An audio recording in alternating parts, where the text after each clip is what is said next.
Well, thank you very much, Harry. Everybody went a little over time, which is not surprising with the room full of elected officials. I wanted to give people a little bit of wide berth starting off, but we're going to need to be more disciplined moving forward if we're going to be able to cover every item. And I'll try to set the example here. I just want to address very quickly, Lamar, the issue of process that you raised at the beginning. And then we'll move on and start talking about the specifics. As I listened to your description of the House-Senate bill as well as the proposal that I put on our website, obviously there were some disagreements about how you would characterize the legislation. On the other hand, when I listened to some of the steps that you thought Republicans would be open to, I thought, well, a bunch of these things are things that we'd like to do, and in fact are in the legislative proposals. So part of the goal here, I think, is to figure out what are the areas that we do agree on, what are the areas where we don't agree, and at the end of that process, then make an honest assessment as to whether we can bridge these differences. I don't know yet whether we can. My hope is that we can, and I'm going to be very eager to hear and explore how we might be able to do so. So rather than start at the outset talking about legislative process and what's going to happen in the Senate and the House and this and that, what I'd suggest is let's talk about the substance, how we might help the American people deal with costs, coverage, insurance, these other issues. And we might surprise ourselves and find out that we agree more than we disagree. And that would then help to dictate how we move forward. It may turn out, on the other hand, there's just too big of a gulf. And then we'll have to figure out how we proceed from there. So that would be my proposal. And what I'd like to do then is to start first with something I heard everybody agree on, every single speaker, and that was the issue of cost. It is absolutely true that if all we're doing is adding more people to a broken system, then costs will continue to skyrocket, and eventually somebody's going to be bankrupt, whether it's the federal government, state governments, businesses, or individual families. So we have to deal with costs, and I haven't heard anybody disagree with that. Now, I've already indicated some statistics, but I just want to reemphasize these.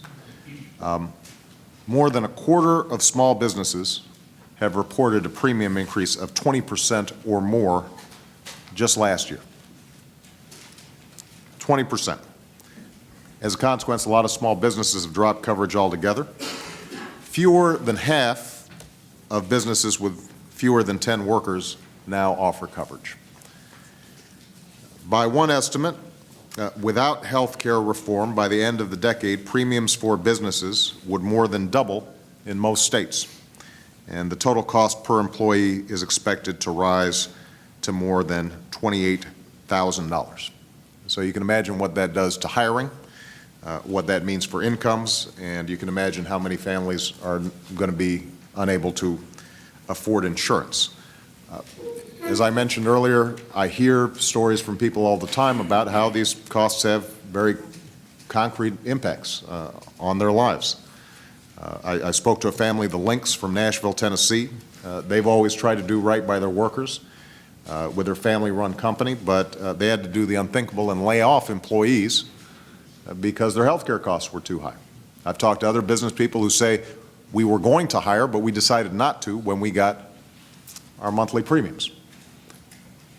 And so one of the goals that I set out very early on in this process was, how do we control costs? Now, what we have done, as I mentioned earlier, was to try to take an idea that is not just a Democratic idea, but actually is a Republican idea, which is to set up exchanges. These are pools where people can come in and get the same purchasing power as members of Congress do as part of the federal employees' health care plan, as people who are lucky enough to work with big businesses can do, because there are a lot of employees in those big businesses. What we've said is that if you join one of these exchanges, you will have choice and you'll have competition. You will have a menu of private insurance options that you'll be able to purchase, but because you're not purchasing it on your own, you're purchasing it as part of a big group, you're going to be able to get lower costs. For folks who, even with those lower costs, still can't afford coverage, we provide some subsidies. But here's what I want to emphasize is that even without the subsidies, it's estimated by the Congressional Budget Office that the plan we put forward would lower the costs in the individual market for the average person who's just trying to buy health insurance and they're not lucky enough to work for a big company, would lower their costs by between 14 and 20%. So, Lamar, when you mentioned earlier that you said premiums go up, that's just not the case according to the Congressional Budget Office. Mr. President, if you're going to contradict me, I ought to have a chance to. The Congressional Budget Office report says that premiums will rise in the individual market as a result of the Senate bill. No. Let me, and this is an example of where we've got to get our facts straight. That's my point. Well, exactly. So let me respond to what you just said, Lamar, because it's not factually accurate. Here's what the Congressional Budget Office says.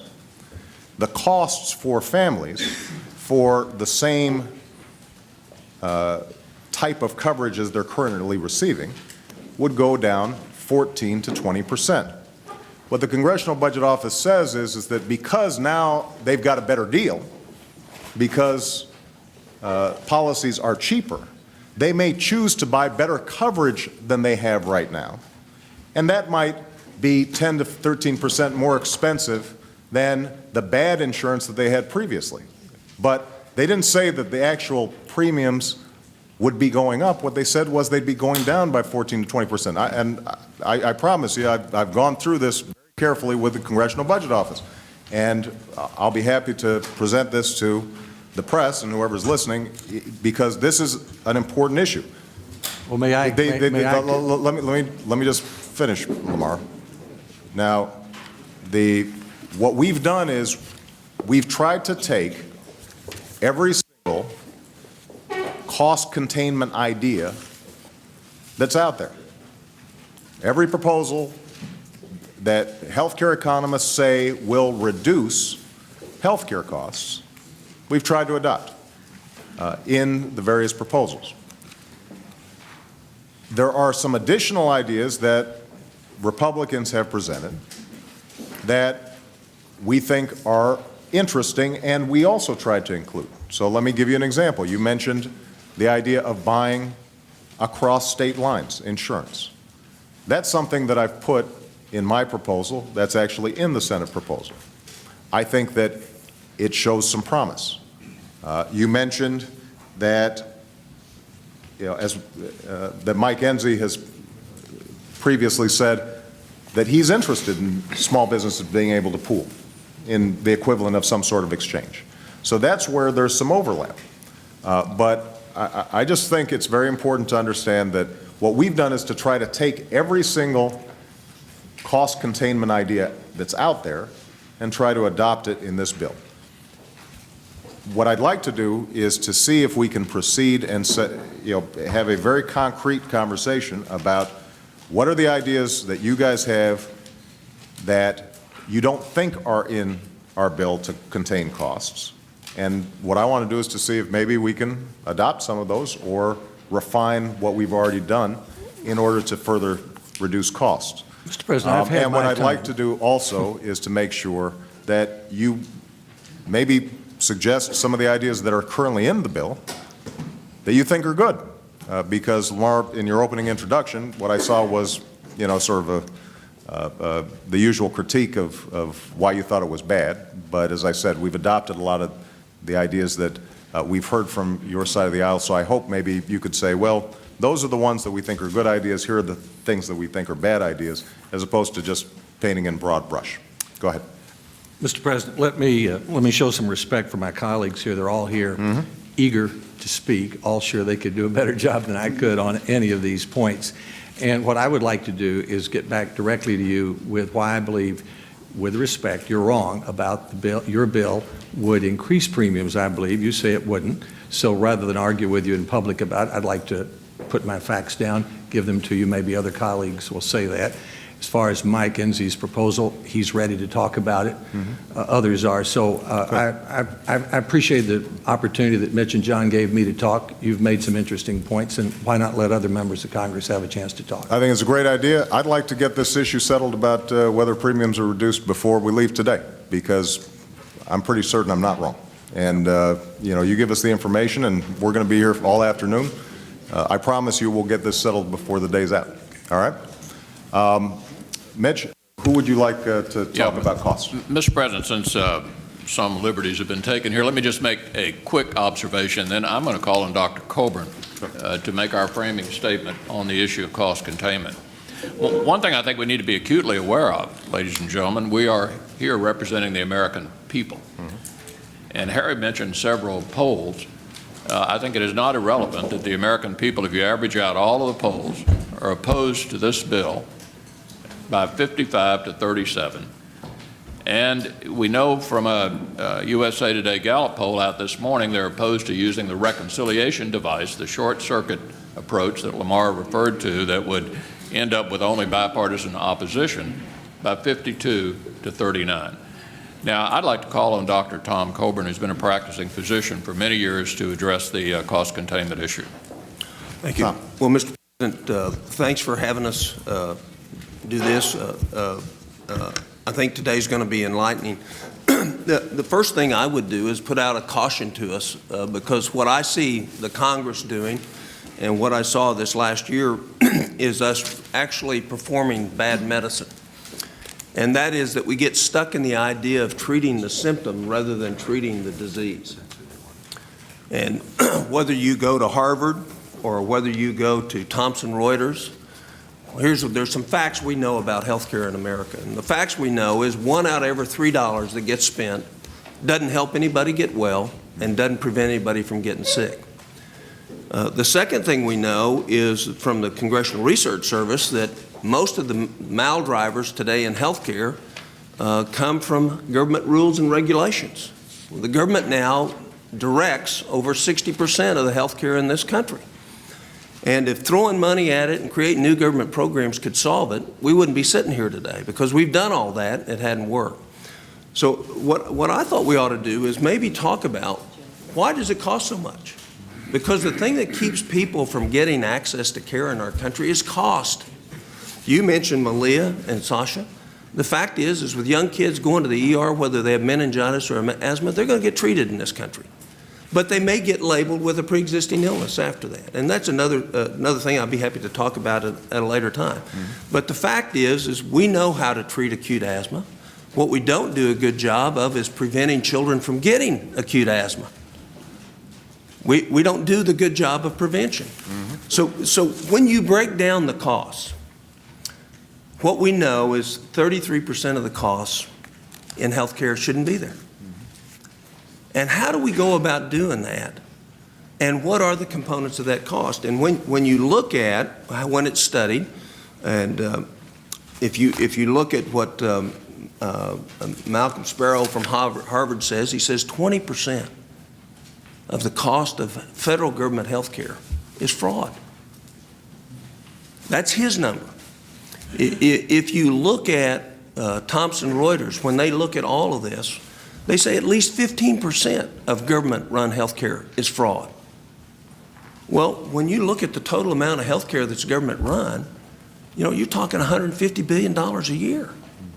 So tomorrow, if we got together and fixed fraud, we could cut health care 7.5% tomorrow for people in this country. So what we ought to do is do the Willie Sutton thing. We ought to go for where the money is. What's the other area? What we do know, and I'm guilty of this, Dr. Barrasso's guilty of it, Dr. Bustiani's guilty of it, is a large portion of the tests we order every day aren't for patients. They're for doctors. And the reason they're there is because we are risk averse to the tort system and extortion system that's out there today in healthcare. And there are a lot of ways to fix that. But I just went through last night. If you add up what Thomson Reuters, which looked at all the studies that have been done and combined them in, they say between $625 billion and $850 billion a year of healthcare dollars are wasted. So it seems to me if cost is the number one thing that's keeping people from getting care, then the efforts of us as we go after cost ought to be to go to those areas where the cost is wasted. And there's a philosophical difference in how we do that. One wants more government-centered approach to that. I would personally prefer a more patient-centered, market-oriented approach to that. But nevertheless, there's where we can come together, just on those two areas where we could cut costs 15% tomorrow. And that's for everybody in the country. What would happen to access in this country if tomorrow everybody's health care costs went down 15%? Access would markedly increase. So what I would hope we would do is that we would go back and concentrate on the areas that have the biggest pot of gold for us. And the biggest pot of gold is we don't incentivize prevention. We don't pay rewards for great management of chronic disease. We have a system throughout the country where we're encouraging lawsuits that aren't productive for the country, and what they actually do is cause the cost of health care to go through the roof. We also know there's some other real things that we ought to address. There are conflicts of interest within the medical field. There's nothing wrong with addressing those and taking those off. We know that we absolutely do not incentivize prevention. And I'm not talking about creating walking paths. I'm talking about paying people who actually do a good job to do prevention. Talking about changing the school lunch programs where it meets the needs, nutritional needs of Americans. Changing the food stamp program where it incentivizes people to eat the right things, not the wrong things. We actually create more diabetes through the food stamp program and the school lunch program than probably any other thing, because we're not offering and incentivizing a great response. So I think I think it's great that we're coming together, but the gold is in where's the cost excesses. And what I would hope we would do is we would look at that and say, how do we come together and actually achieve a reduction in the extortion that goes on in this country in terms of medical malpractice? And there's lots of ways to do that without us mandating to the states. I know some of you have some of that in this new thoughts in terms of incentivizing states to do that. How do we do that in terms of creating an elimination of fraud? You know, when you compare the private sector fraud rates, it's 1% compared to Medicare and Medicaid. You know, there's estimates that there's $15 billion worth of fraud in Medicaid a year in New York City alone. So we haven't attacked that. We haven't gone where the money is. And my hope would be that we would look at where the money is. And if truly it's accurate, and I don't know many people that will disagree that $1 in $3 doesn't help somebody get well and doesn't prevent them, then we ought to be going for that $1 in $3. And we ought to do it not by creating a whole bunch of new government programs, but by creating an incentive to reward people. In your new bill, you have good fraud programs, but you lack the biggest thing to do. The biggest thing on fraud is to have undercover patients so that people know we're checking on whether or not this is a legitimate bill. And you don't know who's an undercover patient and who's not. And all of a sudden, you start changing your attitude of whether or not you're going to milk Medicare or you're going to milk Medicaid. So, Mr. President, if I could just say that I'm not an expert on much, but I am filibusters, and we have 40 members of Congress here. So, Tom, you made some powerful points. You want to just wrap up real quick? No, I'll just finish with that. Is with $1 out of $3 not helping everybody, we ought to go for where it is. Well, Tom, I appreciate what you said. I think we're going to have Steny Hoyer go next. I just want to make this quick point. Every good idea that we've heard about reducing fraud and abuse in the Medicare and Medicaid system, we've adopted in our legislation. So that's an example of where we agree. We want to eliminate fraud and abuse within the government systems. Let's recognize, though, that those savings in the government systems, which will help taxpayers and allow us to do more, doesn't account for the rising costs in the private marketplace. Now, the private marketplace, you mentioned the issue of medical malpractice and frivolous lawsuits, and as you indicated, these are areas where Secretary Sebelius has already begun to try to give states some incentives to do that. On the prevention side, there's a whole host of provisions inside the legislation that's been passed by the House and the Senate, and I think Steny will talk about it. So we've identified some areas we agree on, and then the question just is, does that help the average family in the individual market who potentially can get costs? But Steny, why don't you? Let me just respond to one thing. You get cost shifted every penny that gets wasted in Medicare, and that gets cost shifted to the private sector. So if in fact we're wasting it in the public sector, we're shifting it to the private sector. You and I agree on this. Steny? Mr. President, thank you very much. A quote I will use is, "We should have available and affordable health care to every American citizen, to every family." I suppose there are a whole lot of every Americans and American families listening to us today and watching us. And they're hoping that we're all sitting around here talking about them, not about us. That's the message they're sending to all of us. And they're absolutely correct. And we believe that we have been addressing them and trying to get some of these stories that all of us hear to a place where they won't be so tragic for individuals and for families. Every one of us has a story. I had a message on my telephone answering machine just a little while ago, a couple of weeks ago. A woman that I know well called me up. She said, "Steny, I was just diagnosed with a tumor, and I've got to be operated on. I don't have any insurance. My husband makes $28,000. I work part-time and make about $5,000.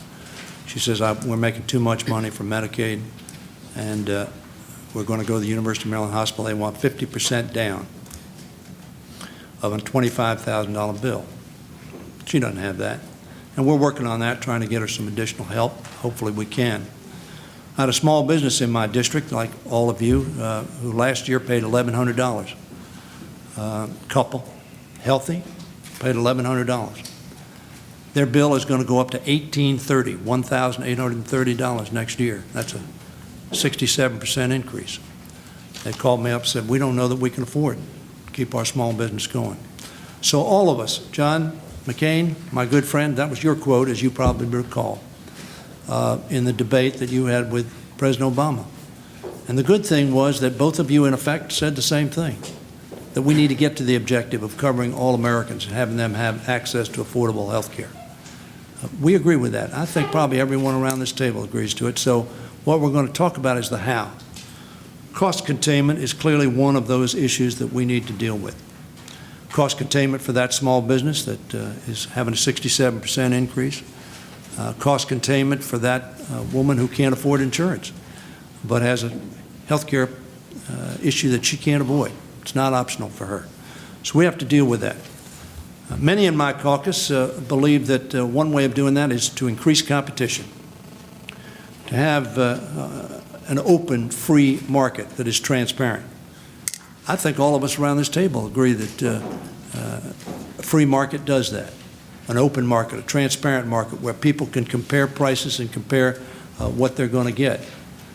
And that's what we've tried to do in both these bills. Did a little differently, but that's what we tried to do. We hope we can get agreement on doing that. An open, transparent market will bring down costs, we believe. And in addition to that, Senator Coburn, we certainly agree with you that $1 in $3 is not being spent as effectively as it should be. And we have a lot of provisions in both bills, as you well know, that try to get us to a place where administrative costs, health information technology, so many other things are done to wring the costs out. And in addition, you speak eloquently and correctly about wringing fraud, waste, and abuse out of this system. I know you're happy to have seen in our bill, in the House bill and in the Senate bill, very substantial investment in doing just what you suggest. So I think we have agreement on conflict of interest in delivery of medicine as well. We've dealt with that in our bill. We've dealt with it previously, as you well know. We've put incentives for prevention in here, which you mentioned. We absolutely agree on that. We think this bill does that. Now, you may have a better way of doing it. We need to talk about how that better way is, but we certainly have addressed the issue of making sure that we have wellness as a focus, not sickness. We have to deal with sickness, but what we really want is wellness. So we've worked very hard on that in this bill. You mentioned the school lunch and food stamp programs. I'm sure we can get there too in agreement. We certainly agree with the premise you stated. We'll figure out the way and means to get there. What have we done? We've stopped premium discrimination. That clearly ups cost. If you're in a small market, as the President pointed out, you're going to pay a higher price. We don't do that. Why? Because we're in a big market. We have a competitive edge, and the insurance company doesn't have pre-existing conditions for us. They just take us as a group. That's what we're trying to get for every American, that they have access to a large group, whether they're an individual, this woman who has the tumor, or whether they're a small business, they can get into a large group. We're trying to do that. We want to go after fraud, waste, and abuse. I'll reiterate that. Transparent market, stop premium discrimination, and make sure that people with a pre-existing condition, as none of us have a problem with, but a lot of people do have, because we're in a big group, that are in a large group, and we prohibit that. You agree with that rhetorically. Now, it's not in your legislation, but you certainly agree with capping out-of-pocket expenses on an annual basis or lifetime basis, that you don't think that's right, that people ought to continue to be covered. We believe there needs to be better coordination of care. You're a doctor. You have a number of doctors in the room. We believe that there ought to be a way that we can incentivize the coordination of care. We also believe that there should be incentives to provide care based upon best practices, not based upon simply procedures being reimbursed. I think we all agree on that. You're shaking your head in agreement, and I know we all agree on that. And you're right, we have to get there. But I would suggest to you that one of the things that many in my caucus felt very strongly about in terms of competition was having a public option. Now, there was real disagreement on that issue, but many in my caucus thought that would open up competition, would provide for access for every citizen if they didn't have access in some other way. Now, Senator Baucus is going to speak at more specifically in terms of our cost containment, but donut hole certainly is one of the issues that we need to deal with. Donut hole we deal with in our legislation in the House. We would hope that it is in legislation that we agree upon, because seniors are confronted with extraordinary out-of-pocket costs for a very significant portion of the cost of their prescription drug. And seniors are concerned about that. We take care of that in our bill. But I think what the American public that's listening and watching expects us to do, Mr. President, is what you're doing, bringing us together, coming to agreement to make sure that we get to a place where we reach the objective that President Obama and candidate McCain expressed as the objective on behalf of the American people. Thank you, Mr. President. Mr. President. Mr. President. Mr. President. Mr. President. You know, before you go, Max, I just want to ask whether it's you, Tom, or anybody else on the Republican side, and maybe some of the House members might be interested. You know, Senator Coburn mentioned some cost containment issues where it sounds like we agree. Fraud and abuse, we agree. It sounds like you have maybe one other idea that you don't think is in our proposal, but the idea of undercover patients, but that's something that I'd be very interested in exploring. I don't think conceptually that would be a problem.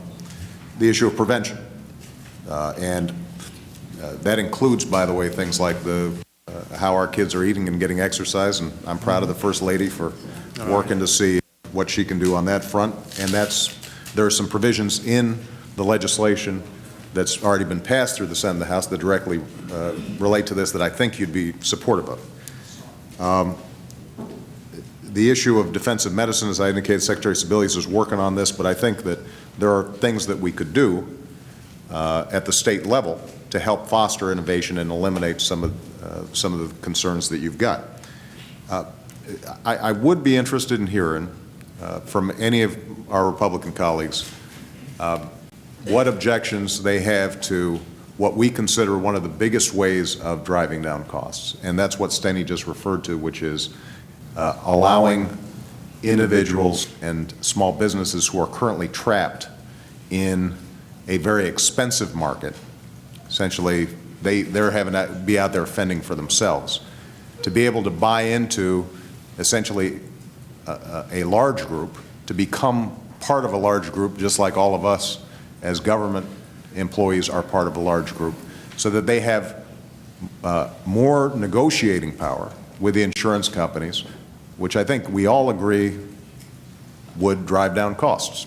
If you've got some bigger purchasing power, insurance companies want more customers, they would drive down those costs. I know some of you have agreed to this as a concept in the past, and so my question is there something in terms of the way the House and Senate bills have been structured that leads you to be concerned or want to not move forward on that approach? John?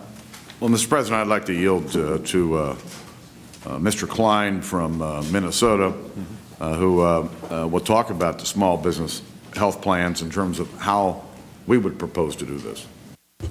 Thank you, Leader. Thank you, Mr. President. I think that Senator Alexander framed our overall position very well when he said that we're looking at thousands of pages of legislation, and we believe a better approach is to go step by step to address these issues of cost. We certainly agree that you get better economies of scale if you can come together. We have proposed in both the House and the Senate, in fact, for a number of years, that small businesses be able to band together in small business health plans or association health plans.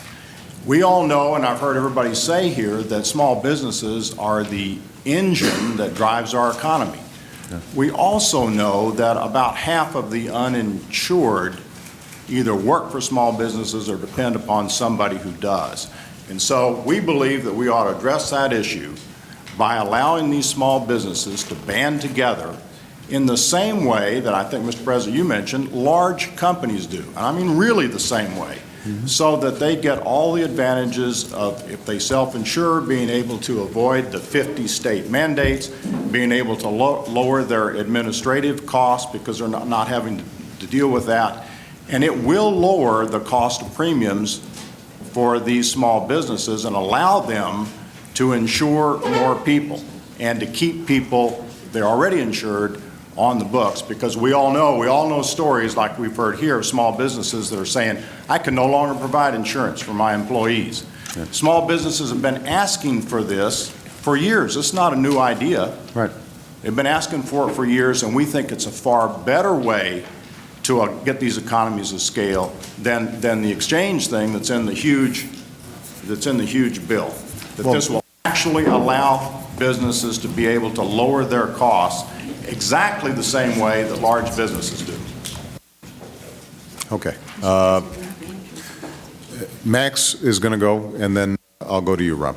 Max, do you want to address this issue of how we can allow people to buy into large groups, how the Senate bill accomplishes it, and I don't know if you want to remark on what John just said. Yeah, well, absolutely. I'd go first like to say something that just strikes me just in spades. Frankly, we all studied this issue a lot, healthcare reform. We basically know what the problems are, all of us. We basically know the need, the current system is unsustainable. We are actually quite close. There's not a lot of difference.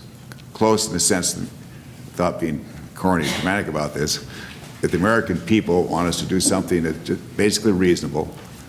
Doesn't have to be one congressman, one senator's provision, but basically reasonable. We are on the verge and the cusp with not too much effort to try to bridge a lot of gaps here, because the gaps in my judgment are not that great. Let's take the list, for example, that Lamar mentioned. As you said, Mr. President, we are basically including most of those provisions, if not all, in our joint legislation. Sell insurance across state lines, for example. We allow for that, not exactly in the way that some would, but sure, with compacts, and once state exchanges are up, people will be able to buy and sell insurance across state lines and achieve that competition. In addition, you mentioned lawsuits. Secretary Sebelius is working to try and find ways to encourage states to settle, resolve issues before they become big, bad lawsuits. Add to that, Lamar says we should find ways for states to be able to lower their costs, so we do that. We let states opt out. They can do what they want to do, and Senator Wyden also has a proposal. Senator Cantwell has a proposal. We give a lot of flexibility in that regard. Expand HSAs, that's fine. There's nothing wrong with HSAs, but we also have to have products for poorer people, lower income people. HSAs work pretty well if you have middle or high income. Pre-existing conditions, clearly, we all agree on that. We have those provisions in our bill. Respect to small business, we're not that far apart. Some suggest association health plans, where small business people can band together in an association pool and get better insurance. That's fine. What we provide for in our legislation is something similar. It's called the SHOP Act. Various senators, bipartisan, have worked on this. And basically, it allows sets up a small business arrangement in exchanges. Small business participates in their own exchange and gets the advantage of all the pooling. And then they can do what federal employees do today. They can shop and compare and to get the best deal. And I would guess that most small businessmen would like to do that. I might add that we're also providing tax incentives, tax credits for businesses, small business, that wants to purchase health insurance for its employees. And it's pretty good. It's 35% tax credit first couple of years. Then once the exchange is up, it's 50%. So the main point is we're not really that far apart. We're trying to find ways for small business to pool, small business to take advantage of competition, to shop and compare. Also some tax provisions that to encourage businesses to get health insurance. And I might say, too, that if you look at all the provisions that Stanley outlined, many of them, we agree. We agree on prevention. There are major prevention provisions in our legislation, as Senator Coburn mentioned. We also agree on trying to change the way we reimburse docs. I think the biggest game changer here, frankly, is how we reimburse our doctors. They're based more on quality rather than quantity. I know Tom Coburn really agrees with that as a doctor. Most doctors do. And it's another example we really are close. And I think that once we keep pushing on those areas that we're close, it's going to make a difference. The exchanges, as you mentioned, Mr. President, it's a Republican idea. It works. What I like about exchange, it's like Orbitz. It's like Expedia. You know, you go to Orbitz or Expedia to buy an airline ticket. You compare it, get the best price. That's basically what this is. It's an exchange. You go to the exchange, you shop around, and you get your best price. That's going to help, in my judgment. I also think that we should, where the hospitals should publish the cost of their basic procedures, whether it's appendectomy or colonoscopy or whatnot, to enable consumers to shop around. Where's the best price? We all know that there's a wide disparity in what hospitals charge for the same procedures. I think disinfectant of sunshine helps. It helps the consumers. It helps our people. And fraud and waste, we've talked about that. We have major provisions in our bill to fraud and waste. Mr. President, I compliment you because in your proposal, you go even farther. We took some additional ideas from folks like Congressman Ross. They're great ideas. And we address the unnecessary readmission rates, from hospitals, et cetera. The main point is we basically agree. There's not a lot of difference here. And I just like us to kind of just, there's an opportunity for us to work out some of these differences. Mitch, is there somebody? Mr. President, I'm going to yield to John here. John? I'd like to yield to Dave Kemp. continue this conversation about cost containment. Dave? Thank you, Leader Boehner. Thank you, Leader Boehner, and thank you, Mr. President, for the invitation today. I think as we focus this part of the conversation on cost, a lot of Americans say to me, if you're really interested in controlling costs, well, maybe you shouldn't be spending $1 trillion on health care, as the Senate and House bills do. Also, cutting Medicare benefits by $500 billion to fund this new entitlement is, I think, a step in the wrong direction, and many Americans do as well. The nonpartisan actuaries at the Center for Medicare and Medicaid Services say on page 4 of their letter on the Senate-passed bill that it would bend the cost curve in the wrong direction by about $250 billion. They specifically say the health expenditures under the Senate bill would increase by $222 billion. A key way of reducing costs that's missing from the House and Senate bills is responsible lawsuit reform that guarantees injured parties, much like our two largest states have adopted, Texas and California, access to all economic damages, such as future medical care. If they need nursing care in the future, they'll get it. Lost wages, reasonable awards for punitive damages and pain and suffering. On page 4 of its letter to Senator Hatch, CBO found that this common sense reform would reduce the federal deficit by more than $50 billion. Now that's just on the government side, because as we know, CBO doesn't score the private side on this. And PricewaterhouseCoopers has done a study that said savings could be as high as $239 billion if this reform were adopted. There are two features in the House and Senate bills that move in the wrong direction. Both bills feature restrictions on health spending accounts where people can save tax-free for their health care, as well as FSAs, flexible spending accounts. These changes are such as they ban the use of over-the-counter medication out of both of these plans. There's a new cap on FSA contributions of $2,500.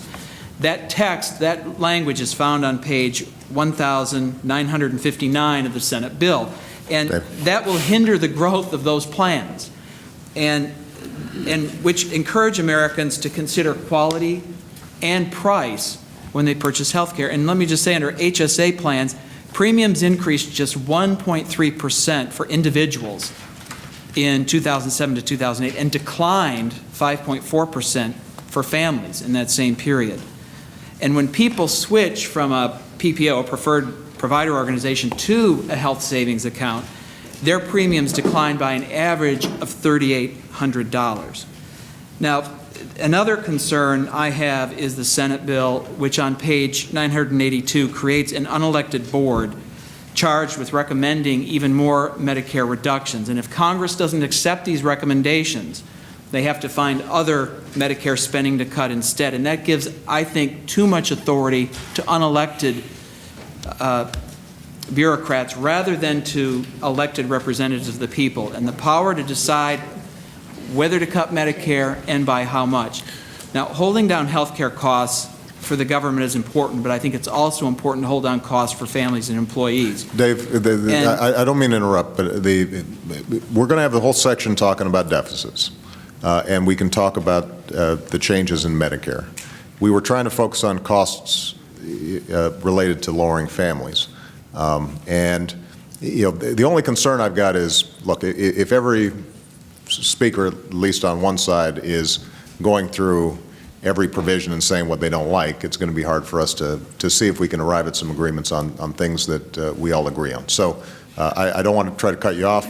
Please finish up, but I just want to kind of point out that I do want to say on this issue on premiums, CBO in their letter on page 4 does say that the estimated average premium per person for non-group policies would increase by 10 to 13%. This is the discussion that I just had about Lamar. Yes, and they do say that, and they do say that the value of the benefit is higher, and that is why it goes up. But the reason the value of the benefit is higher is because of the mandates contained in the legislation. And this is one of our big concerns with a lot of the issues that have been raised. Yes, we have similarities, but when all of this is structured around a government-centered exchange that sets the standard for these policies, states can't get out of these requirements unless they seek a waiver from the Secretary. that kind of approach raises costs, and so both of your comments were correct that costs do go up, and it's because they have a richer benefit, but the reason it's richer is because of the mandates contained in these very large bills. Okay, I'm going to let Rob, feel free to respond to anything that Dave indicated or to any of the other issues that have been discussed. Thank you, Mr. President. I want to thank my friend Tom Coburn and John Klein for the spirit of conversation which they offered and try to carry that forward a little bit. The President asked at the beginning of this, what ideas do we share about cutting costs? And Tom, I think you had some very good ones. Fraud, that the President has a proposal that says we should have a database. If you've committed fraud against Medicare once, you can't make a contract again. Wellness, there's a lot of good ideas in the bills. Junk lawsuits, I think that there's what Secretary Sebelius is doing is very important in curtailing that. And then the President asked the question about whether we can find agreement on pooling the purchasing power of small businesses and individuals so they can get the same deal that big companies and members of Congress get. And my friend John Klein talked about the Association Health Plan proposal. Respectfully, John, I think that what you're talking about with association health plans and what we're talking about with exchanges is a semantic difference. It's a matter of pooling the purchasing power of small businesses and individuals to get a better deal. But there is one substantive difference that I want to ask about because we are concerned about it. If we can resolve this, I think we could agree. Let's take the case of a woman who has a baby by C-section. And she lives in one of the many states that say you can't be kicked out of the hospital after you've had a C-section until your doctor thinks it's time for you and the baby to go home. Now, under the Association Health Plan proposal, that rule wouldn't apply to that lady and her baby, that there would be no protection of her in that situation. We think, John, that there shouldn't be necessarily, 51 different rules for each state, but there ought to be some minimum federal standards in these exchanges to protect people in cases like that. So I think the issue is if we could find a way to agree that in a case like this where, a lady has a baby by C-section and has the ability to not have the insurance company get between her and her doctor, so the doctor makes a decision about when they go home, we could figure this out. And how do you feel about that? If I could just respond to that, my friend knows very well that there are large companies today who operate under what I'm proposing for association health plans. They get a waiver. They don't have to comply with the individual mandates of all 50 states. And I don't hear people complaining about the insurance policies that they're getting from their big companies. In fact, we do. Many of those now would fall into what we've been calling Cadillac plans because they provide very excellent service. So I think that, frankly, is a red herring. And I think that you're not going to have adequate coverage if you have an association health plan that's working under the same rules as a large company. But John, would you favor a standard that says they have to do something like that, or would we just leave it up to the insurance company? I would say that we put the association health plans in exactly the same position that large companies are today, with exactly the same rules under ERISA. See, we don't, with all respect, we don't agree with that. We don't agree with the idea that the insurance company should get to make that kind of decision about whether the lady goes home Thursday or Sunday. Now, I don't think that's intrusive. I think that makes common sense. But if we could find a way to bridge that gap, and I think we could, then I think the AHPs that you support aren't all that different than the exchanges that we do, and I would think that would be a common ground. This has been a useful conversation. Paul Ryan wants to make a comment. Can I just interject one quick point here, very quick, just in terms of trying to keep everything fair, which I know you want to do. To this point, the Republicans have used 24 minutes, the Democrats 52 minutes. Let's try to have as much balance as we can. I think the Republican leaders are controlling time for the Republicans, if I'm not mistaken. Is that right? I don't think that's quite right, but I'm just going back and forth here, Mitch. I think we're just trying to go back and forth, but that's okay. Paul, I was about to call on you, if that's all right. Go ahead. All right. Here, Rob, here's basically what we're looking at. The difference is this. We don't think all the answers lie in Washington regulating all of this. So the problem with the approach we're seeing that you're offering, which I do believe, Senator, is very different than what we're saying, is we don't want to sit in Washington and mandate all of these things. So what you're doing is you're defining exactly what kind of health insurance people can have. You're mandating them to buy this kind of health insurance. And so we simply say, look, if the National Restaurant Association or the National Federation of Independent Business, on behalf of their members, wants to set up an association health plan, we think they'll probably do a good job on behalf of their members. Let them decide to do that instead of restricting insurance competition by federalizing the regulation of insurance and by mandating exactly how it will work. You make it more expensive and you reduce the competition among insurers for people's business. We want to decentralize the system, give more power to small businesses, more power to individuals, and make insurers compete more. But if you federalize it, standardize it, and mandate it, you do not achieve that. And that's the big difference we have. Paul, would you yield? Mr. President, may I ask him to yield? We're not in a formal hearing here, so go ahead.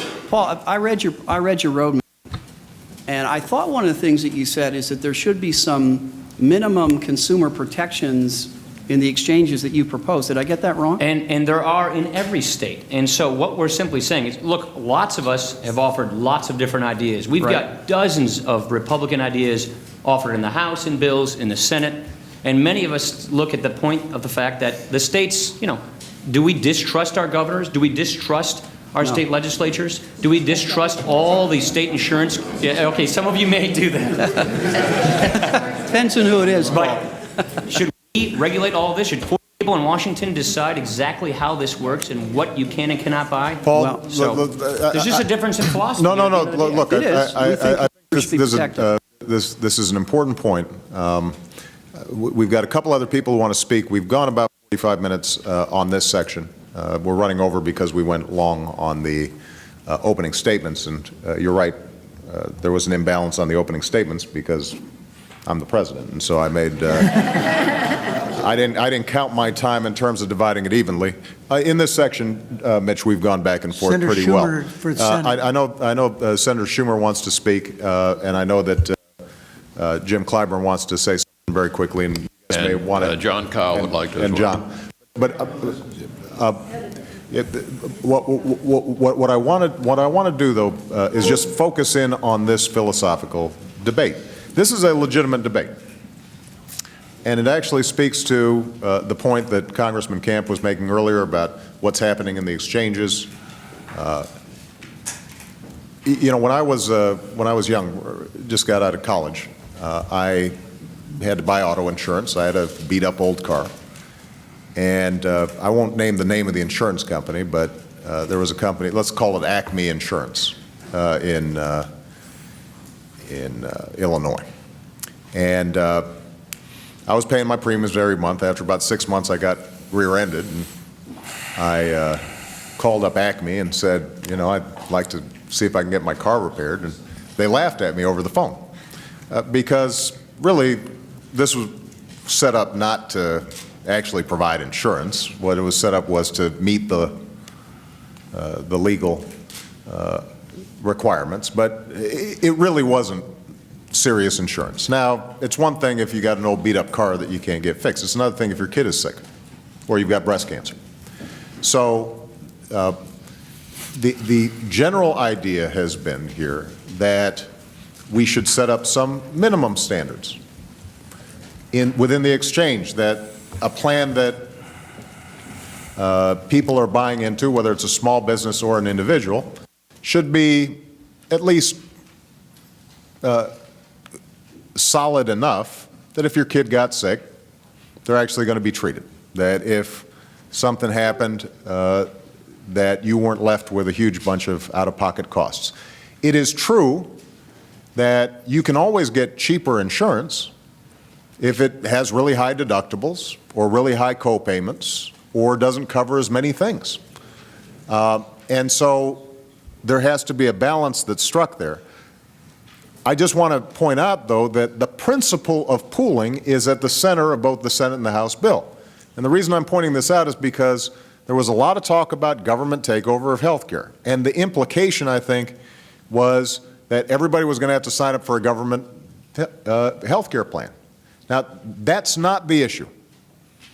What the issue here, which we've had an honest disagreement about, is how much should government set a baseline versus just letting people decide that, I can't really get decent insurance, but, maybe this is better than nothing.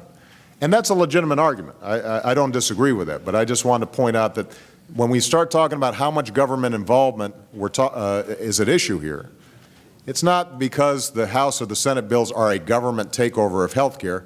It is that the House and the Senate bills put in place some regulations that restrict how insurance companies operate, and if there's an exchange or a pool that's set up, that there's a baseline sort of minimum requirements that were expected, and I understand that there may be some philosophical differences on the other side of the aisle about that issue. Chuck, go ahead.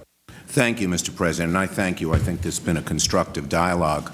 I was glad to hear my friend Tom Coburn's remarks. I think we agree with most of them, and particularly the point that about a third of all of the spending that's done in Medicare and Medicaid, I would imagine a lot of it's in the private sector as well, doesn't go to really good health care, goes to other things.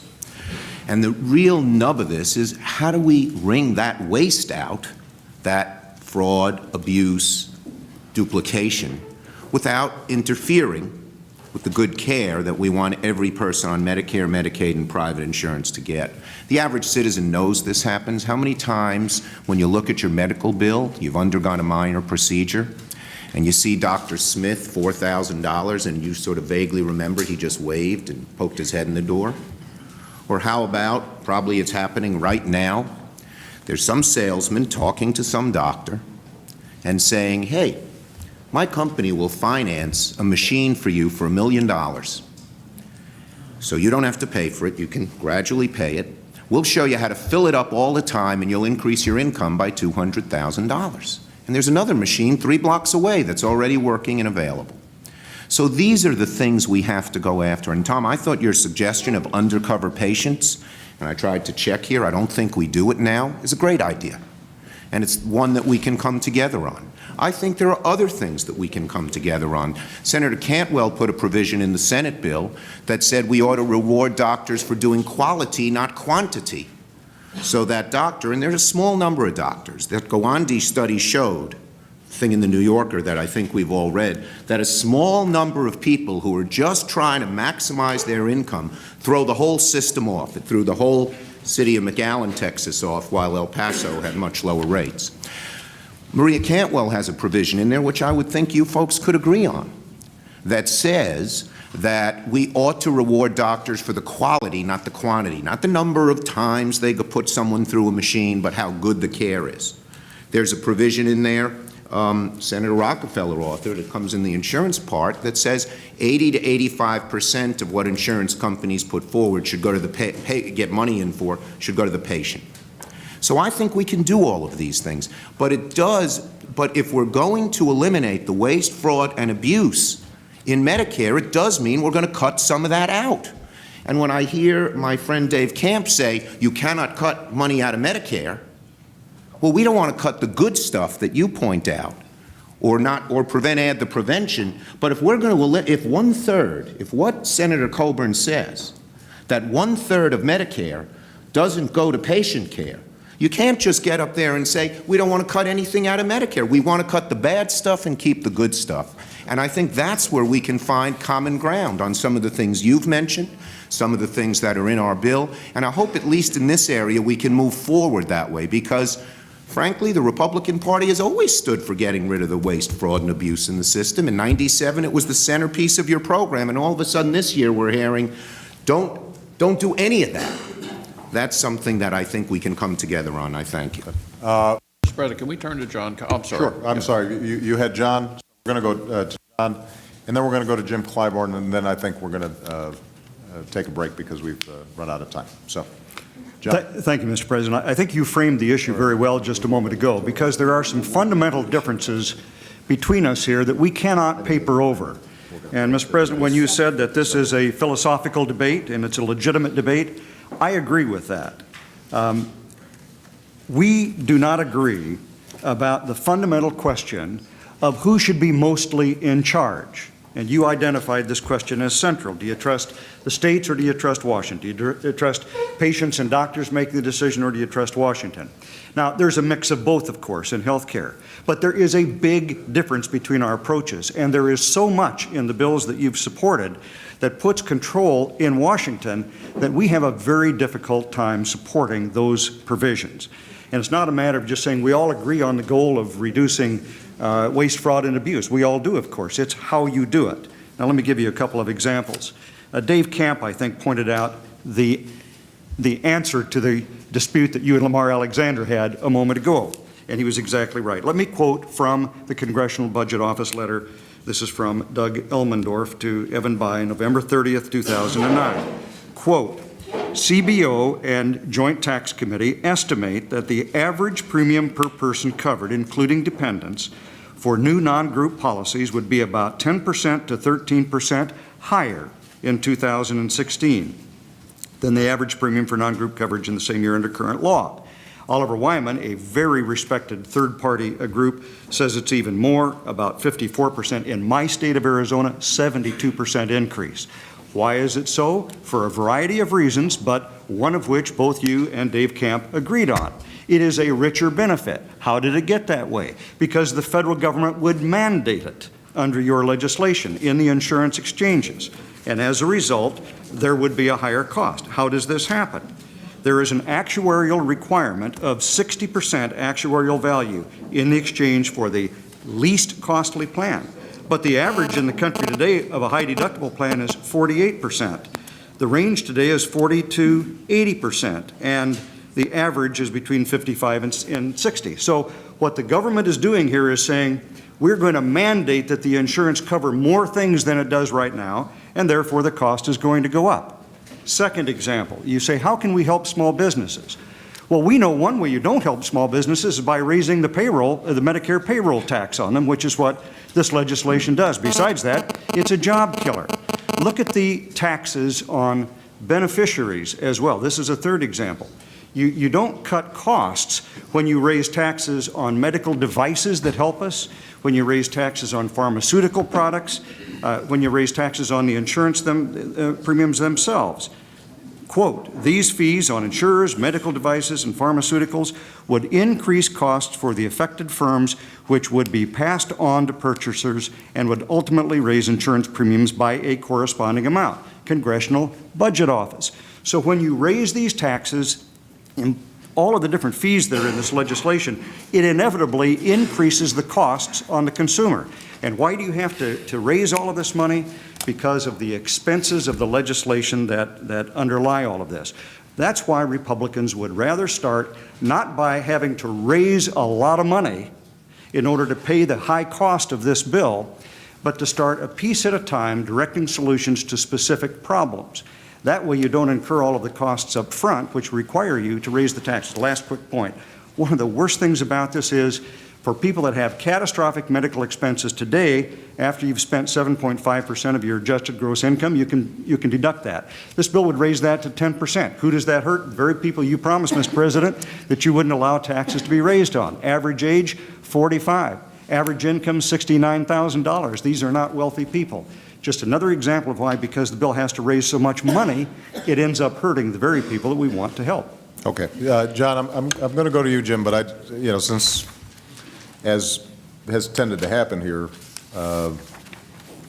we end up talking about criticisms of the existing bill as opposed to where we might find agreement. I feel obliged just to go through a couple of the points that you raised. Just to go back to the original argument that Lamar and I had, and we've now chased around for quite some time.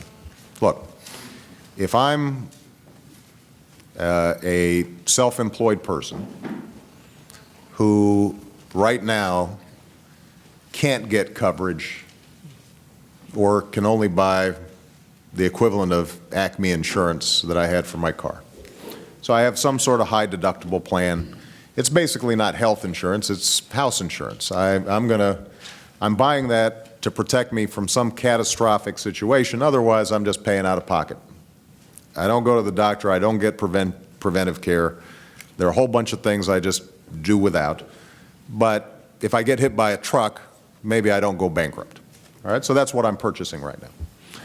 What the Congressional Budget Office is saying is that if I now have the opportunity to actually buy a decent package inside the exchange that costs me about 10 to 13% more, but is actually real insurance, then there are going to be a bunch of people who take advantage of that.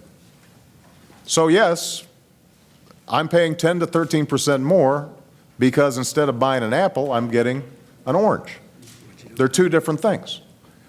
Now, you still have an option of, let me finish. The way that this bill is structured uses a high-cost pool, a catastrophic pool, for people who can't afford to buy that better insurance.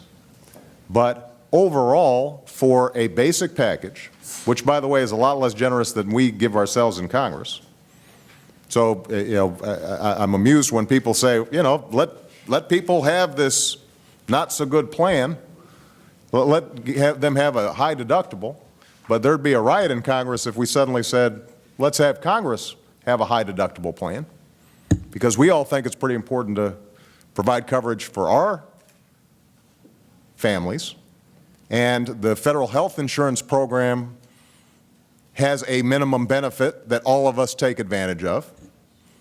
And I haven't seen any Republicans or Democrats in Congress suddenly say, you know what, we should have more choices and not have to have this minimum benefit. So what we're basically saying is we're going to do the same thing for these other folks that we do for ourselves, on the taxpayer's dime, by the way. Now, there is a legitimate philosophical difference around that, but I think it's just very important for us to remember that saying there's a baseline of coverage that people should be able to get if they're participating in this big pool is not some radical idea. And it's an idea that a lot of states, we were talking earlier about what states do. A lot of states already do it. This, by the way, goes to the other difference that we have when it comes to interstate purchase of insurance. Actually, this is a Republican idea, been championed by the Republicans. We actually agree with the idea that maybe if you get more regional markets and national markets as opposed to just state-by-state markets, you might get more choice and competition. People would be able to say, gosh, there's a great insurance company in Nevada, and I live in New York, and maybe I can purchase it. That's actually something that we find attractive. So do you guys.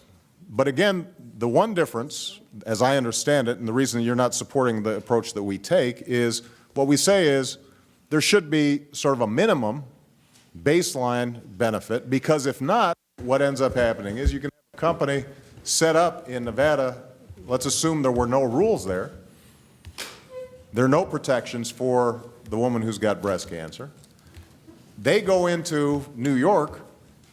They offer pretty cheap insurance to everybody who's healthy.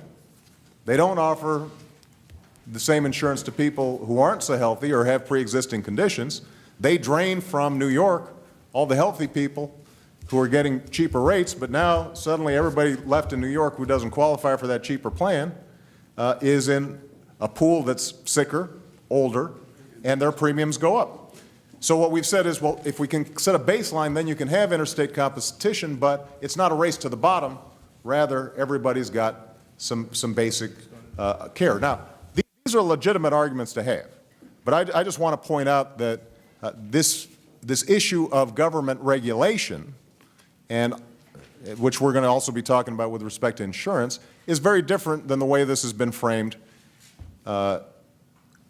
during the course of the debate over the last year, which is government takeover of insurance. This is not a government takeover of insurance. What it is saying, let's set up some baselines and then use market principles, the private sector, and pooling in order to make sure that people get a better deal. So, Jim, and then what we're going to do is we're just going to move on to the next topic, but anybody who wants to pick up on what we've just talked about obviously can return to that as well. Thank you very much, Mr. President. Mr. President, leaders and members of the Congress. there are two cost containment issues that I think have not been sufficiently vetted here today. Let me set this up by sharing with you a conversation I had on yesterday with the administrators of the Dillon or McLeod Healthcare Center in Dillon, South Carolina, a little town, Mr. President, you've become quite familiar with.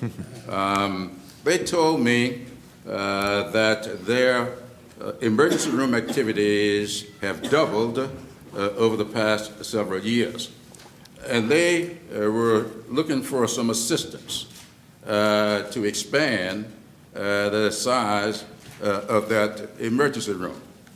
When I began to question them as to why in this small county, not in my district, they had such a doubling, what it turns out is that they told me that 31% of the people that they treat in that emergency room are not there for emergencies. They are there for primary care. Now, they said to me that some of these people do not have health insurance, but many of them do have health insurance, but they cannot afford the $1,500 to $2,000 deductibles that they would have to pay if they were to go to a private primary care provider. So they are now treating people who've got employer-based health care that they cannot use. They're holding that for some catastrophic event, but they need some assistance. Now, I think that no matter what kind of plan we develop, there will be many people left uncovered, and we need a safety net for those people. I believe that the one way to provide that safety net and to take care of all of those people who may be uncovered and those people who have $2,000 deductibles with primary care is for a significant expansion of community health centers. And we have not spoken about that here today, but I know that your proposals, Mr. President, I know that both the House and Senate plans have that in them, and I do believe that that is very, very important. We have more than a 40-year experience with these healthcare centers, and I do believe that no matter what we do, there ought to be a significant expansion of those healthcare centers. Secondly, Mr. President, a lot of other things have been said about what I have on this paper, but one other thing I would like to mention, and it has to do with people who really cannot navigate the system. People who work very hard, they know what they need for themselves, but I was reminded of that when we talked about putting together restaurant owners who will design plans for their members. I would hope that when we started designing plans for the members of small businesses, let's keep in mind that the employees of those small businesses are not negotiating these plans. They are at the mercy of the small business owners, and the question is whether or not the plans are sufficient that they will not fall into the same category that these people with $1,500 to $2,000 deductibles. Finally, Mr. President, this morning I was doing one of these call-in shows on C-SPAN. A gentleman called in, and he was very, very emotional. He said to me that he was getting ready to have transplant surgery, but he was told by the hospital that because he's on Medicare, that his post-operative treatment is going to be limited to 3 years. After that, he'll have to find some way to pay. This man was very emotional today. what we're doing here fixes that, and I do believe that we ought to really be honest with the American people. When we talk about what we are doing with Medicare, we're trying to make sure that Medicare is there for that man and so many others who will find themselves in this position. With that, I'll yield back, Mr. President. Okay, I think this has actually been a very useful conversation. What I'm going to do is move on to the next topic, but maybe after we break for lunch and come back, I want to go through some areas where we decided we agreed. I know the abuse is a good example. Some areas where we still disagree. One thing, John, you shook your head when I said that people would be able to choose the better plan because the notion was, well, people are mandated. Actually, any insurance that you currently have would be grandfathered in so you could keep. And so you could decide not to get in the exchange the better plan. I could keep my Acme insurance, just a high deductible catastrophic plan. I would not be required to get the better one. If I chose to get the better one, it would be 14 to 20% cheaper than if I were going into the individual market. I just want to clarify that issue. Well, Mr. President, if I could clarify, that's for a very limited period of time, number one. Secondly, the incentives are set up so that employers would drop you from their coverage because it's cheaper for them to pay the fine than to continue to pay the insurance, so they wouldn't be able to keep what they have. And third, there are still mandates in the legislation as to what you can do with what you have, such that it doesn't end up being the same coverage. So with all due respect, I disagree. And it's just a fundamental disagreement between us. Does Washington know best about the coverage people should have, or should people have that choice themselves? Pay a little less, get a little less coverage, or pay a little more and get more coverage? Can I just say that at this point, anytime the question is phrased as, does Washington know better, I think we're kind of tipping the scales a little bit there, since we all know that everybody is angry at Washington right now. I think so it's a good way of framing. It's a good talking point, but it doesn't actually answer the underlying question, which is, do we want to make sure that people have a baseline of protection? And this topic of the insurance market reforms, I think, is a good additional example of what may be philosophical differences, but what we may have in common. Rather than go through the problem, because I think everybody understands out there the issue of people with pre-existing conditions not being able to get insurance, people coming up with, bumping up against lifetime caps and suddenly thinking, as a family I met in Colorado, they thought their child was covered. Suddenly they hit the lifetime cap and they started having to scramble to figure out how they paid the additional costs. We all are familiar with these examples. I just want to go through areas where I think we agree on insurance reforms, or at least some Republicans and some Democrats agree. I think that we agree on the notion that you can't just drop somebody if they've already purchased coverage. Looking at your bill, John, the idea that you ban rescissions. We agree on the idea of extending dependent coverage to a certain age. Some people say up to 25, some people say up to 26, but we basically agree on that concept. We agree on no annual or lifetime limits. We agree philosophically that we want to end the prohibition on pre-existing conditions. I think the thing we're going to have to talk about is, how do you actually accomplish that? There may be a disagreement as to whether you can do that without making sure that everybody's covered. But that's something that we can talk about. In addition, though, there are some other insurance reforms that have been proposed by the House and Senate in their legislation that I think we should explore. And maybe we can narrow the gaps there and come up with some, even a longer list of areas that we agree on. So what I do is, since I want to make sure that Mitch doesn't give me a time clock tally again, let me first go to Mitch, and I don't know who wants to make the presentation with respect to insurance reform. Mr. President, I'd like to yield to Dr. Bastani to continue this conversation about insurance reform. Thank you, Leader Boehner, and thank you, Mr. President.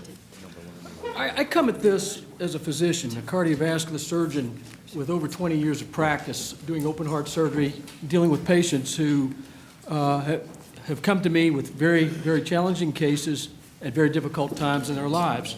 And along with my colleagues, Dr. Coburn and Dr. Barrasso, we bring a wealth of experience in dealing with insurance companies and all these everyday problems that so many American families face. We all agree that we need insurance reform. There's no question about it. The question is, how do we do it? Now, we've all been through a long year. Town hall meetings, telephone calls, emails, it goes on and on. And one thing that has become very clear, the American people have spoken out very loudly and very clearly. They want us to take a step back and go step by step with a common sense plan that really brings the cost down for American families and small business owners. They want insurance companies to treat them just like they treat big labor unions and large companies. It's been a resounding message we've heard over and over. So how can we achieve all this? Well, we've talked about some of it. I think one of the things we ought to really look at is how do you simplify, streamline, and standardize all the paperwork that's involved? Because I can tell you as a doctor, and my two colleagues who are physicians will know, that it takes you away from patient care. It interferes with the doctor-patient relationship. It runs up cost in medical practices, and it's a real issue. So I think we can all agree on that. We need to address that issue. A second area is how do you really promote choice and competition? We've all talked about it, and I think we've had a lot of discussion already on those issues. We put forth a plan earlier in the year during debate that actually the Congressional Budget Office showed that it brings down the cost of premiums up to about 10%. And actually for individuals seeking and families seeking insurance in the individual market, those cost savings could even be higher. As opposed to the bill we have here, where we've had some discussion already, and Mr. Camp has already outlined, as well as Mr. Kyle, that this bill would actually raise premium cost. We've talked about small business health plans. You know, again, I ran a small business. It was a medical practice. And when I wanted insurance, when those premiums were going up in double digits every year, I'd call an insurance agent. They would come in, and we had very limited choice. Very limited. And the cost kept going up. Small business health plans is one way to really deal with this and allow for pooling. And where our big disagreement is, frankly, it's with how you do it.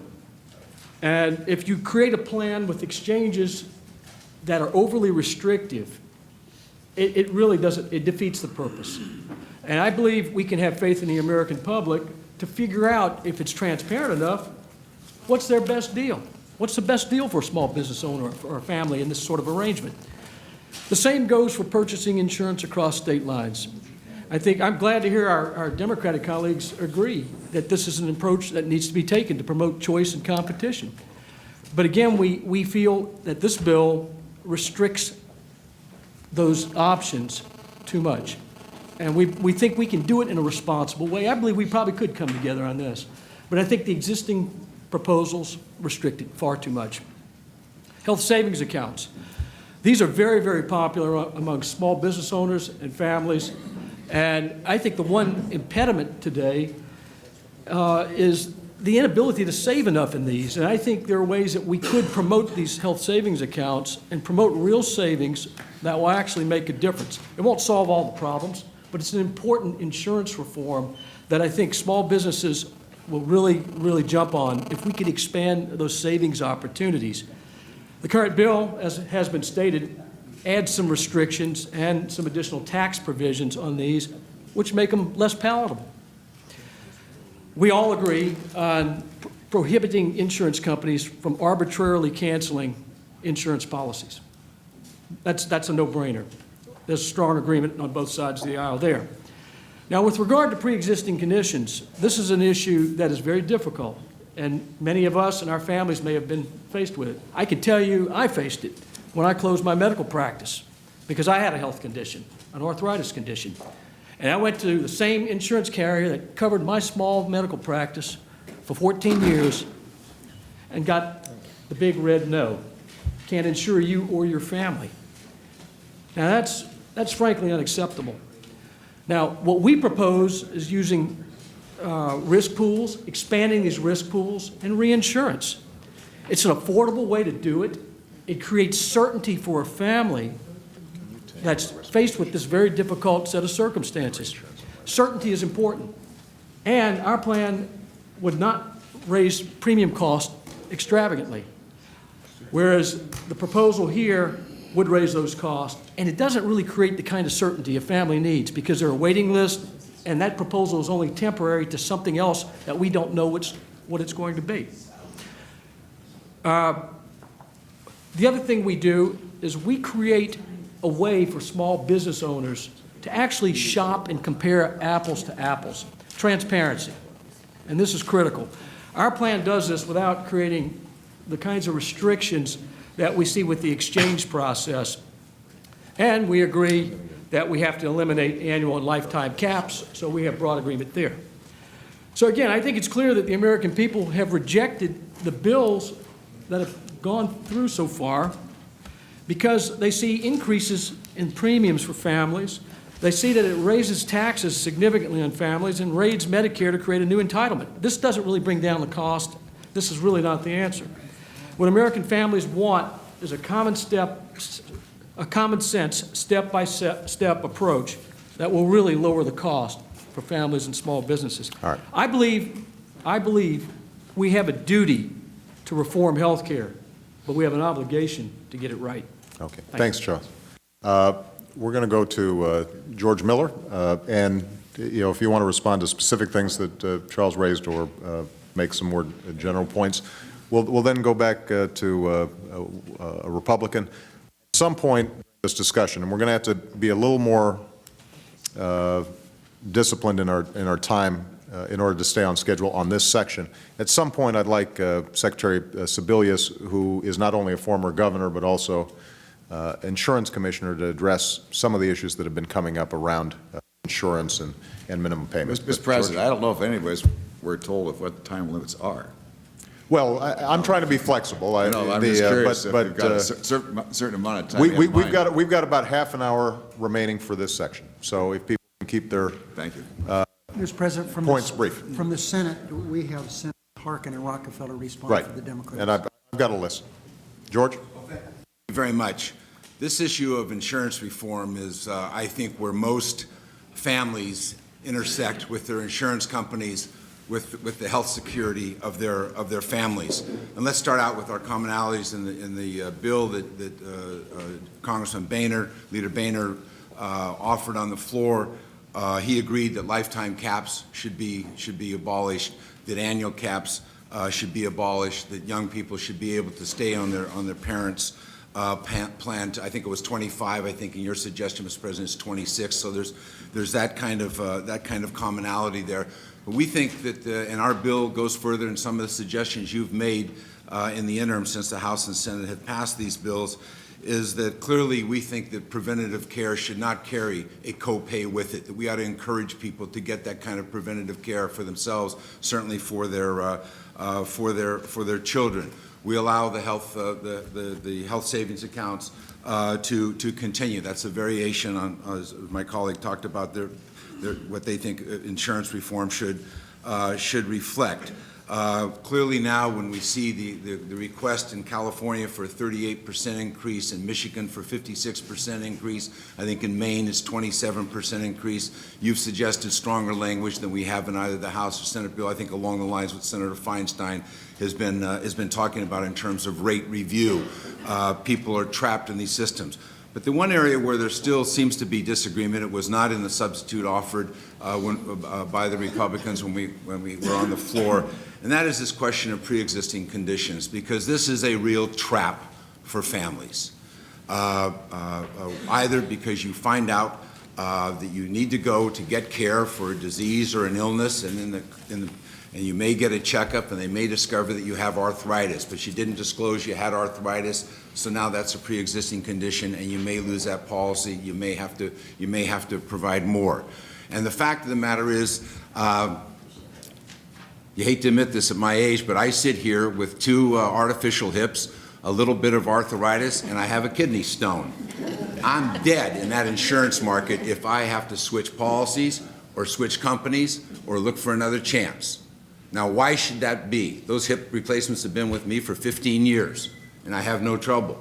But it's a way of denying me care. And if you have acne, it's a way of denying you care.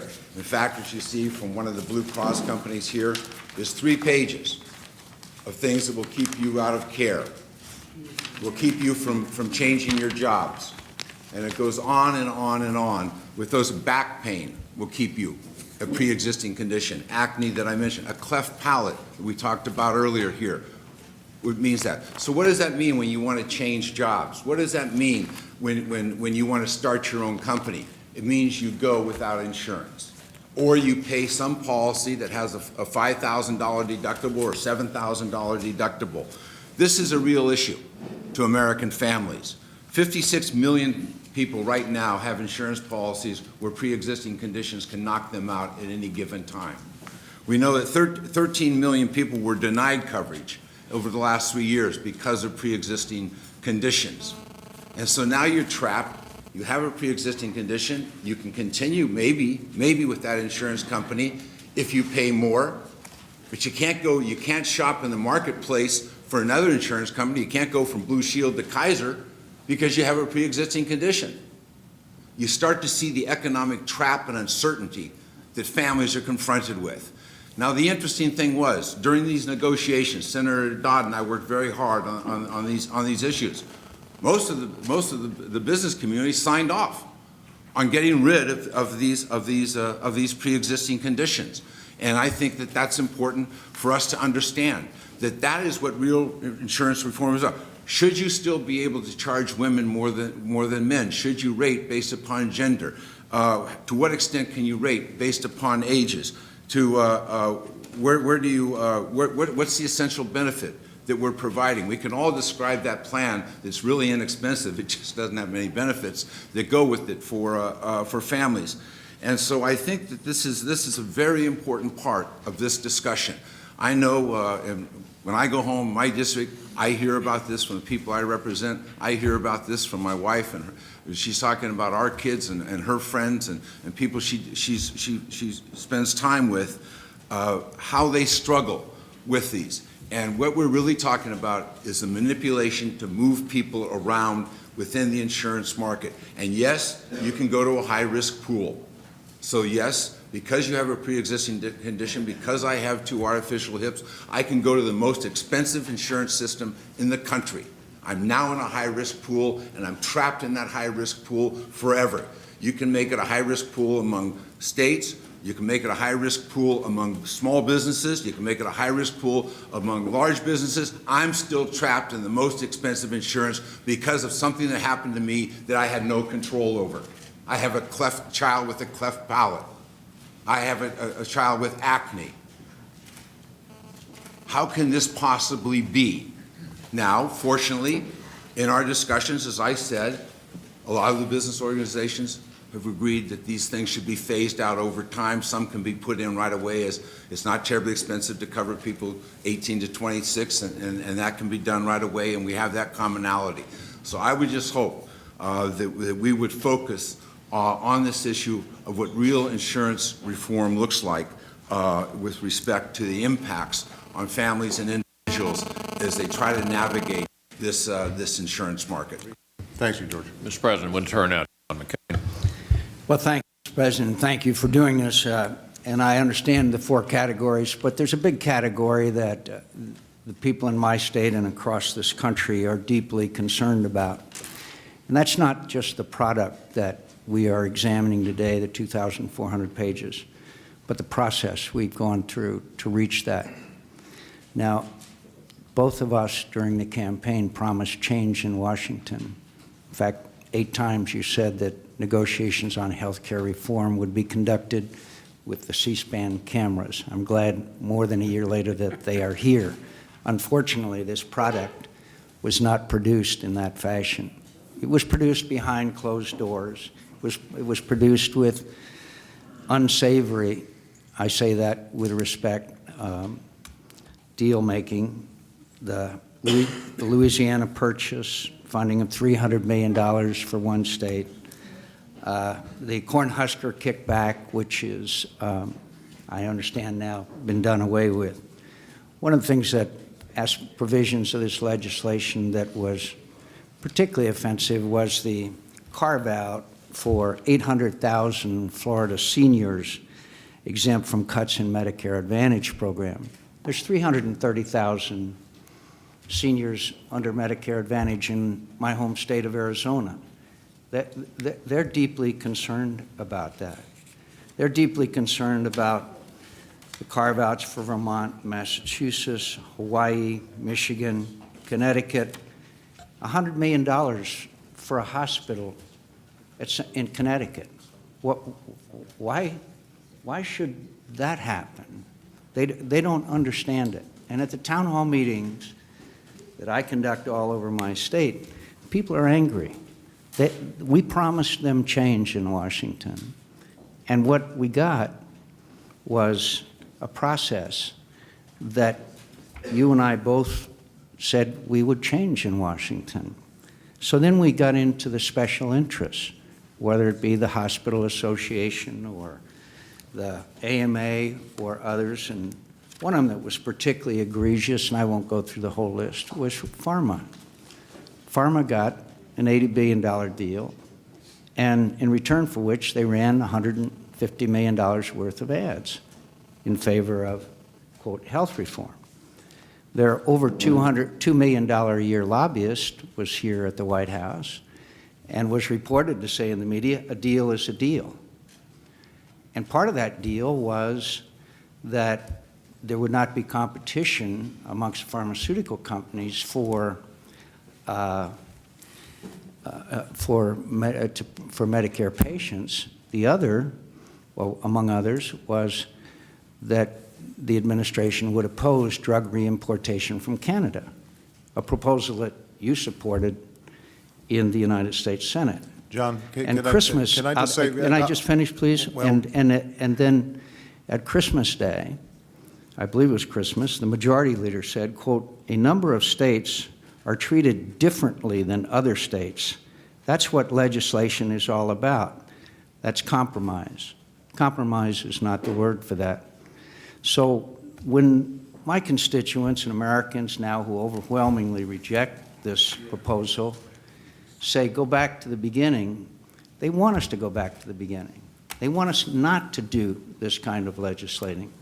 They want us to sit down together and do what's best for all Americans, not just for some people that live in Florida or happen to live in other favored states. They want a uniform treatment of all Americans. So I hope that that would be an argument for us to go through this 2,400-page document, remove all the special deals for the special interests and favored few, and treat all Americans the same under provisions of the law so that they will know that geography does not dictate what kind of health care they would receive. I thank you, Mr. President. Let me just make this point, John, because we're not campaigning anymore. The election's over.